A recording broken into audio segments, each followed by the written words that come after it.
Assalomu alaykum hammaga. Bugun 35-testni yechimini ko'rib chiqamiz. Birinchi savol. 4 tonna shakar bor edi. Birinchi kuni 950 kilogramm, ikkinchi kuni esa 1 sentner, ya'ni 100 kilogramm olingandan keyin qancha shakar qoldi deyapti. Demak, dastlab hammasini kilogrammga aylantiramiz, ya'ni 4 tonna, ya'ni 4000 kilogrammdan ayiramiz 950 kilogrammni, yana ayiramiz 100 kilogramm. Natija 2950 kilogramm bo'ladi. Demak, to'g'ri javob B. Ikkinchi savol. Sinfda 30 ta o'quvchi bor edi, 6 ta nafar kelmadi. Sinfning necha foiz o'quvchisi darsga qatnashgan deyapti. Demak, 30 kishi bo'ladigan bo'lsa, 6 kishi kelmagan bo'lsa, 24 kishi kelgan bo'ladi. Endi 30 ning necha foizi 24 ga teng deydigan bo'lsak, 30 ning ko'paytiramiz x ga, ya'ni nechadir foiziga, shu 24 ga teng bo'lishi kerak. Bu yerdan x ni topadigan bo'lsak, ko'paytirilgan 30 ni chap tomonga bo'lish qiladigan bo'lsak, 24 taqsim 30 bo'ladi. Surachna mahrajini 3 ga qisqartiradigan bo'lsak, 8 taqsim 10. Endi foizga aylantirish uchun 100 ga ko'paytiramiz, 80%. Demak, darsga 80% o'quvchi qatnashgan. To'g'ri javob B. Uchinchi savol. Ikkita sonning yig'indisi 84 ga teng, ularning biri ikkinchisidan 12 ga katta deyapti. Demak, tenglama tuzib olamiz. Birinchisini x deb olamiz, ikkinchisi x plus 12 bo'ladi. Ularning yig'indisi 84 ga teng. 2x teng 72 bo'ladigan bo'lsa, x teng 36, demak to'g'ri javob A bo'ladi. To'rtinchi savol. 3 taqsim 5 sonining 40% ni toping deyapti. Bu degani 3 taqsim 5 ni ko'paytiramiz 40 ga, 100 ga bo'lamiz.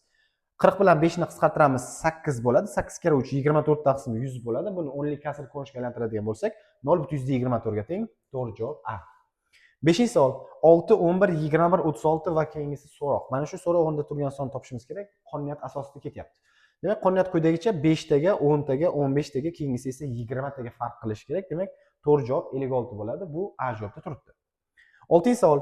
Kvadratning perimetri 48 sm ga teng bo'ladigan bo'lsa, uning yuzini topishimiz kerak. Demak, bilamizki, kvadratning perimetri 4A formula bilan aniqlanadi. 4A teng 48 bo'ladigan bo'lsa, A teng 12. Ya'ni kvadratning tomoni 12 sm ga teng. Yuzini topmoqchi bo'lsak, 12 ni 12 ga ko'paytiramiz, 144 sm kvadrat bo'ladi. To'g'ri javob A.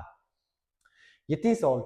25% 45 ga teng bo'lgan sonni toping deyapti. Demak, o'sha sonni A deb oladigan bo'lsak, 25% ni topish uchun 25 ga ko'paytirib 100 ga bo'lishgan bo'lishimiz kerak. Natija 45 ga teng bo'lishi kerak.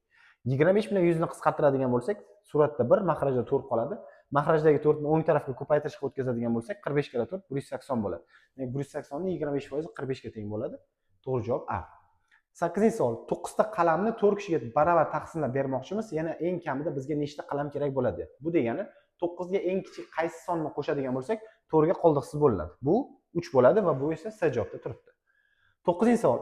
Ushbu tenglamani yechishimiz kerak. Dastlab x larni belgilab olamiz. X larning kattasi 5x bo'lgani uchun u joyda qoladi. 3x ni chap tomonga, -7 ni o'ng tomonga o'tkazamiz. 5x ayrilgan 3x bo'ladi, chunki 3x chap tomonga o'tyapti, ishorasi o'zgaradi. -7 ni ham ishorasi o'zgaradi, plyusga aylanadi. Ya'ni 9 plus 7 bo'ladi. 2x teng 16 bo'ladigan bo'lsa, x teng 8. To'g'ri javob C. 10-chi savol. Bir ishni 12 kishi 6 kunda bajaradigan bo'lsa, 4 kishi necha kunda bajaradi deyapti. Buni yechish uchun 12 ni 6 ga, 4 ni x ga mosini ko'paytirib tenglama tuzib olamiz. X ni topadigan bo'lsak, 12 kere 6 72, 4 ga bo'lsak 18 kun bo'ladi. To'g'ri javob A. 11-chi savol. Eng kichik 3 xonali son bilan eng katta 2 xonali sonning farqini toping deyapti. Demak, 100 dan 99 ayirishimiz kerak bo'ladi. Bu 1 bo'ladi. To'g'ri javob C. 12-chi savol. Aylananing radiusi 7 ga teng. Uning uzunligini topishimiz kerak. Pi ni 3 ga teng deb olamiz.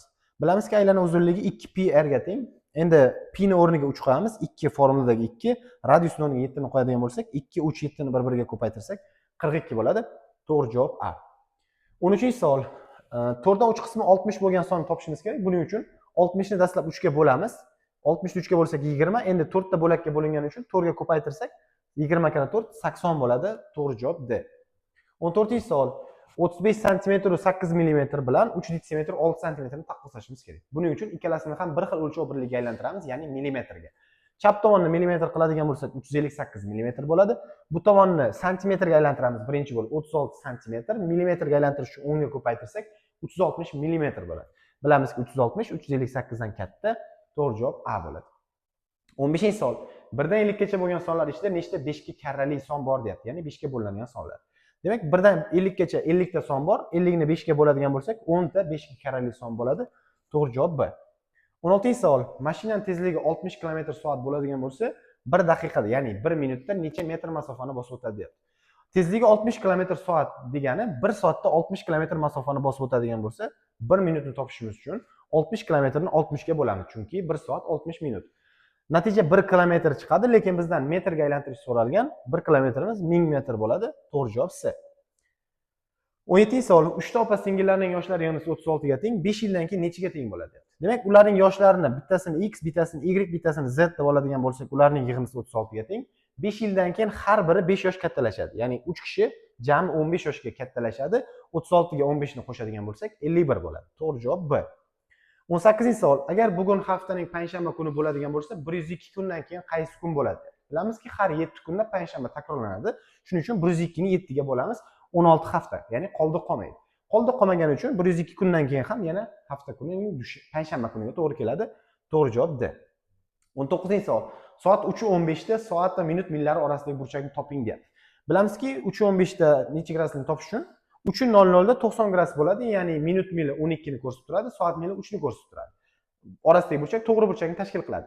Endi 15 minutdan keyin soat mili 7,5 gradusga buriladi. Ya'ni har 2 minutda 1 gradusga buriladi soat mili. Demak, 3:15 da soat va minut millar orasidagi burchak 7,5 gradusga teng bo'ladi. To'g'ri javob B. Xo'p, 20-savol. 5 so'mlik tanga va 7 so'mlik tangalar bor. Ularning jami soni 10 ta, qiymati esa 62 ga teng. Endi bizdan nechta 5 so'mlik va nechta 7 so'mlik tanga bor deyapti. Demak, 5 so'mlik tanga nechtaligini bilmaymiz. X deb oladigan bo'lsak, jami qiymati 5 ko'paytirilgan x bo'ladi.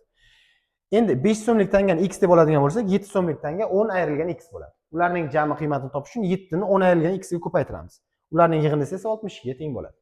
Qavsni ochib tenglamani yechadigan bo'lsak, x teng 4 bo'ladi. Biz dastlab 5 so'mlik tangani x deb olgandik. Demak, 5 so'mlik tangamiz 4 ta, 7 so'mlik tangamiz esa 6 ta bo'ladi. To'g'ri javob B. Agar farzandingiz o'qishni yoqtirmasa, muammo bolada emas, tizimda. Orbital o'quv markazi mingdan ortiq o'quvchilarni prezident va ixtisoslashgan maktabga tayyorlagan samarali va ishonchli o'quv markazidir. Bizning dastur 2-sinfdan 6-sinfgacha bo'lgan o'quvchilar uchun mo'ljallangan va quyidagi asosiy darslarni o'z ichiga oladi. Ingliz tili, matematika, tanqidiy fikrlash va logika. Tajribali o'qituvchilar, interaktiv metodika va natijaga yo'naltirilgan mashg'ulotlar bilan farzandingiz prezident maktabiga tayyor bo'ladi. Hoziroq quyidagi raqamlarga qo'ng'iroq qiling. Joylar soni cheklangan.